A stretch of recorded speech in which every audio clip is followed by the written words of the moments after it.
Hello, this is Bob Oros, coming to you today from a small town located in between Cape Cod and Boston called Fall River, Massachusetts. It's right on the coast, and it's a great little city. They've got about 80 to 90,000 people there, and most of them are of Portuguese descent. And they are just a great group of folks. I've been through there many times. I used to sell in that area.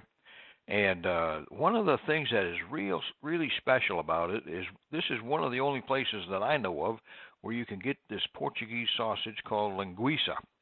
And it is just absolutely fantastic. You can tell by the color of it that it's got a lot of spice in it. It's made out of pork and beef, and it's fully cooked.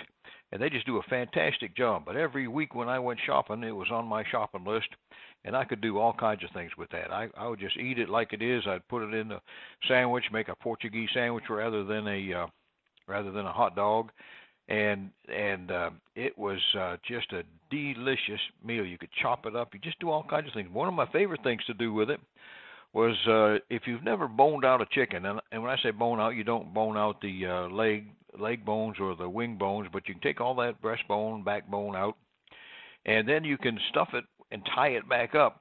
And I used to stuff it with sausage, and that linguiça sausage especially. Boy, that was good. You could slice it right down through just like a loaf of bread and slice that off, put it on your plate, and what a treat that was. Linguiça, a great item to have on your shopping list. So with that in mind, we are on lesson number 44. What is the one skill that will make you a consultant? Well, what's the difference between a salesperson and a consultant? And there's a lot of talk today about us as food service salespeople becoming more of a consultant. Well, how exactly do you do that? Why can a consultant go in and get $2,000 or $3,000 for a day's work and get paid that much?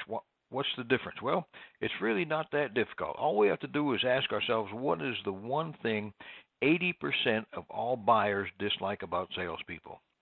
Well, it's going to surprise you, or maybe it won't surprise you. But the answer is we talk too much. And there's a reason for that, and it's thoroughly explained in this lesson. But for right now, let's look at what's the main difference between a consultant and a salesperson. Well, a salesperson goes in and show and tell. That's their objective. They're going to show the product, they're going to tell all about it, and they're going to try to sell it.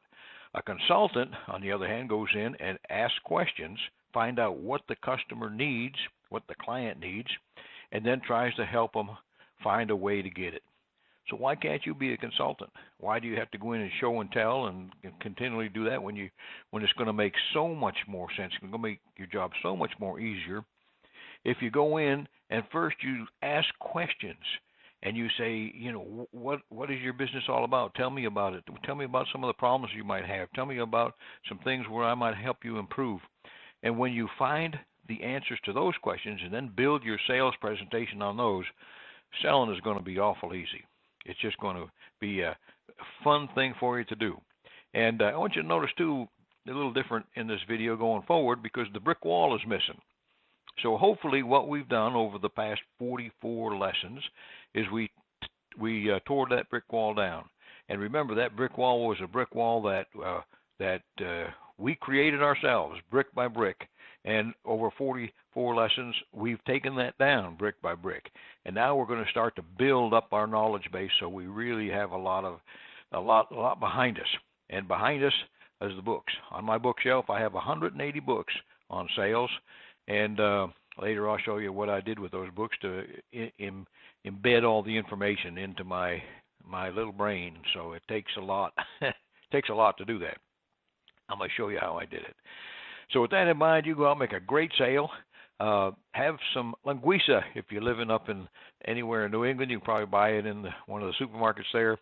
But it's a great tasting sausage. So with that in mind, we'll be back again tomorrow. Different city, different topic, and take care.